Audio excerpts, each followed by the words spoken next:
por hermanos templarios.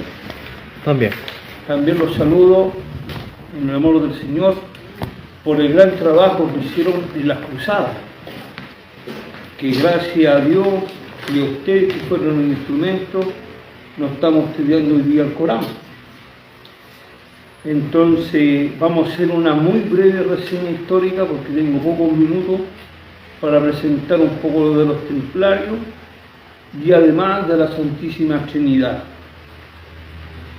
En la breve reseña histórica vemos que en 1118 y 1119 es fundada por la religión católica esta gran orden que de verdad ustedes juraron en cuidar y proteger a los peregrinos que iban a visitar Tierra Santa, debido a que en ese lugar realmente están cobrando muchísimo, están poniendo problemas y obstáculos para que los cristianos visitaran Tierra Santa. Además de eso, también tenemos que era liderado, porque la orden empezó con pocos caballeros, liderado por Hidalgo, y a la vez combinaron la vida de monje con la vida del guerrero. Y es el espíritu que tenemos que tener nosotros como cristianos guerreros, defender nuestras creencias, ya que estamos tan llenos de secta hoy día, lamentablemente. Pero en 1129 el Concilio de Troyes lo reconoció oficialmente, que eso fue un gran avance, porque ahí vinieron las donaciones de los nobles, de las tierras, los castillos en Europa.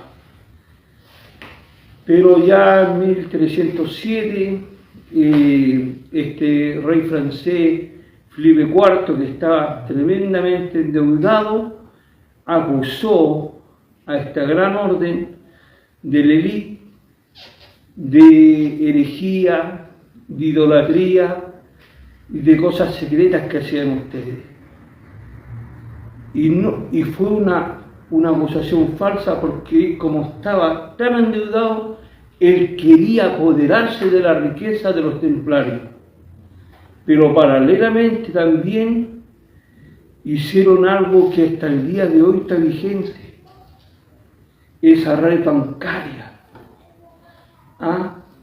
crédito, y también recibir donaciones y hacer transferencias. Para la época, un tremendo avance. ¿Y por qué tan tremendo avance? Primero, porque Dios lo respaldaba, y segundo, porque este élite era intelectual. Eso hay que reconocer. Por eso es bueno estudiar, formarse, porque dentro del mundo a veces pentecostal la gente le tiene miedo a la teología, al estudio, y por eso hemos dejado entrar aquí a nuestro país tanta herejía que hay. Pero ¿qué sucedió en 1307? En 1312 digo que el Papa Clemente V mandó a ejecutar a los templarios, y ya el último gran maestre, el hombre sabio de los templarios, Jacques de Molay, realmente perdió la vida en París. Por eso yo quiero felicitar a esta orden, mi vida. De verdad que los quiero felicitar. Aquí está el presidente de la orden, porque uno a estudiar y investigar la vida de ustedes, realmente hay un espíritu de lucha, que hoy día el cristianismo está demasiado light. No da lo mismo testigo a un solo Jesús, no da lo mismo. Y lamentablemente nuestra sociedad termina predicando de un Dios que no es de la Biblia. Y ustedes, los templarios, honraron la cruz del Calvario. Y eso es algo importante, porque la cruz tiene realmente un significado importante. Es el símbolo sacro que realmente nos reconoce como cristianos. Porque antiguamente la cruz, los romanos le daban, era para ejecutar realmente a los herejes que ellos acusaban, a los que estaban en rebeldía contra el Imperio Romano. Pero el momento que llegó nuestro Señor Jesucristo y puso su vida ahí en la cruz del Calvario, y esa sangre que corrió, ese símbolo pagano, se transformó en un símbolo sacro. Imagínense el poder de la sangre del Señor Jesucristo, que transformó un símbolo pagano en un símbolo sacro. Yo he escuchado mucho hablar de la Trinidad, ahora voy a hablar un poco de la Trinidad, que la mayoría, no lo digo a ustedes, la mayoría desconoce lo que es la Trinidad. ¿Hay algún sacerdote católico aquí en este momento que levante la mano? Ya. ¿Por qué yo les digo eso? Porque dan malos ejemplos. Quieren explicar la Trinidad con el agua, sólido, líquido y gaseoso. ¿Vio? Así es la Trinidad. Pero ese ejemplo no es trinitario, es de la doctrina de la unicidad. Cuando hablo de la doctrina de la unicidad, me refiero a lo solo Jesús. Costó 5 siglos, queridos hermanos, 5 siglos en reconocer al Señor Jesucristo, que en su persona hay 2 naturalezas, la divina y la humana, que eso se conoce como la unión hipostática. ¿Y dónde empezó a reconocerse eso? Se empezó a reconocer primero en el concilio de Nicea el 325, donde el emperador Constantino ya había oficializado el cristianismo, y la persecución de los judíos contra los cristianos y de los paganos contra los cristianos se detuvo en el edicto de Milán del año 313.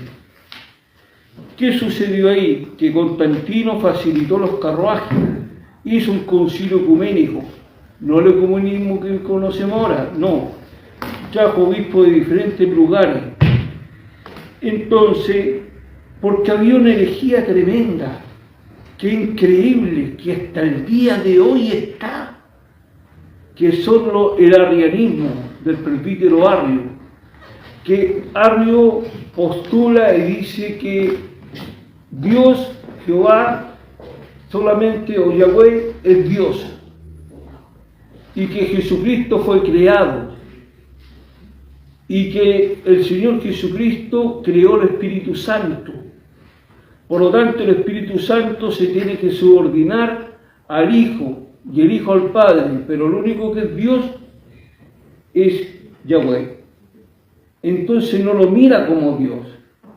Y esa herejía corrió bastantemente en ese tiempo, inclusive en el sínodo de Alejandría, se hizo que participaron 100 obispos y perdió Arrio, pero siguió insistiendo. Pero ya en el concilio de Nicea, realmente ahí esa herejía fue sacada. Pero hubo un problema, que sacaron a un padre de la iglesia, estoy hablando de patrística, de patrología, que era San Ambrosio de Milán. Y como Constantino el Grande murió en el año 337 después de Cristo, quedó su hijo a cargo. Y el hijo llamó a Eusebio de Nicodemia, de la doctrina sabeliana. ¿Qué es el sabelianismo? El sabelianismo nace en el siglo III, conocido como el modalismo, que ve a Jesús manifestado en 3 personas. Se manifiesta como Padre en el Antiguo Testamento, en la encarnación como Hijo y ahora como Espíritu Santo, por el uno solo. Y de ahí nace esta doctrina. Entonces corrió, porque en ese tiempo era religión y Estado. El Estado tomaba la decisión doctrinal. Es como el gobierno erastiano, que se conoce en teología. Pero ¿qué sucedió ahí? Que los verdaderos cristianos lucharon y hicieron otro concilio, el concilio de Constantinopla, donde ahí se radicó el arrianismo en ese momento y se hizo el credo neso-napolitano, que establecían que Jesucristo es una persona pero tiene dos naturalezas. ¿Estoy hablando muy rápido? Perfecto. Ya. Está perfecto. Permiso.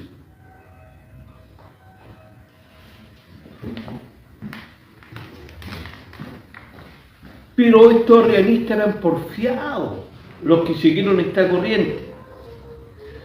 Hasta que se hace el último concilio, el concilio que donde está el credo San Atanasio, el concilio de Calcedonia, en el año 451 después de Cristo, y ahí en ese momento se hace el credo más largo,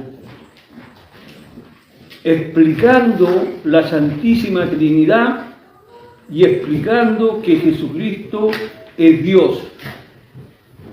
¿Y quién cree usted que tiene ese concilio de Nicea? La Iglesia Anglicana.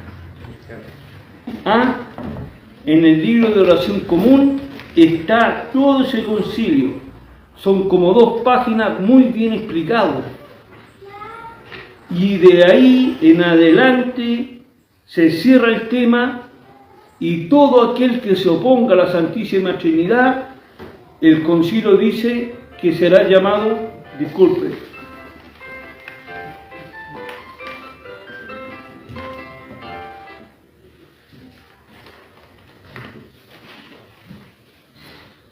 anatema. ¿Y cuáles son los anatemas? Por ejemplo, si yo converso con un elder, ¿ubican a los elders? Bueno, los mormones. ¿Usted cree en la Trinidad? Sí, por supuesto, dicen ellos. Creemos, somos trinitarios. Pero usted formule la segunda pregunta. ¿Qué entiende por Trinidad? Ellos creen en la unidad, pero ellos no establecen que la Santísima Trinidad comparte la misma naturaleza, que su naturaleza es indivisible, comparten la misma esencia, la misma imagen, la misma gloria, la misma sustancia. Para ellos no, porque ellos dicen que el Dios Padre tiene cuerpo, carne y hueso. Jesucristo tiene carne y hueso. Y el Espíritu Santo es el único que no tiene carne y hueso. No hablo del sentimiento. Voy a citar la fuente. Libro, Doctrina y Convenio. Si usted consigue ese libro, que no es el libro mormón, y busca la parte donde dice Trinidad, le va a decir lo que yo le estoy diciendo. Pero a veces nosotros también le llamamos arrianismo al testigo de Jehová. ¿Por qué se le conoce como arrianista? Porque ellos dicen que lo primero que crió Jehová fue el Señor Jesucristo. Al Señor Jesucristo. Entonces, ¿qué es lo que sucede? Ellos son buenos lectores bíblicos, y hay que reconocer. Lo entrenan muy bien. Entonces, lo que sucede acá es que ellos le van a leer un texto muy importante para ellos. Yo lo voy a leer en este momento, Colosenses 1:15, y voy a interpretarlo como testigo de Jehová. No van a pensar que soy hereje, lo voy a interpretar para que usted no sea engañado.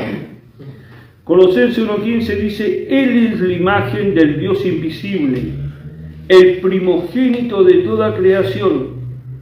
Y le dicen al hermano protestante o reformado, le dice, ¿se da cuenta que Él es la imagen del Dios invisible? ¿De quién está hablando? Y uno dice, de Jesús. Pero ser de esto, el primogénito de toda creación. ¿Cuántos hijos tiene usted? Tengo uno. Él es su primogénito.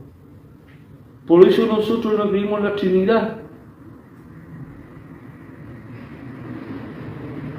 Y el protestante dice, tiene lógica, porque al leerlo sí tiene lógica. Pero ¿qué pregunta tiene que hacerle usted al testigo de Jehová? Le tiene que decir, ¿usted me podría explicar cómo se dice primogénito en el idioma griego? Porque hay cambio. Prototokos en el idioma griego. Y eso significa que Él está antes de lo creado. No está hablando que Él es creado. Porque si hablara de creado, que fue creado, diría ticto. No ticto, no, ticto.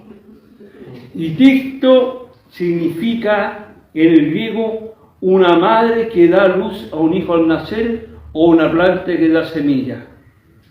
El otro texto que usan ellos para afirmar su doctrina es Apocalipsis capítulo 3, versículo 14. El versículo 14 dice lo siguiente: y escribe el ángel de la iglesia en la Odisea, y aquí el amén, el testigo fiel y verdadero. ¿Quién es amén? Le preguntan a uno.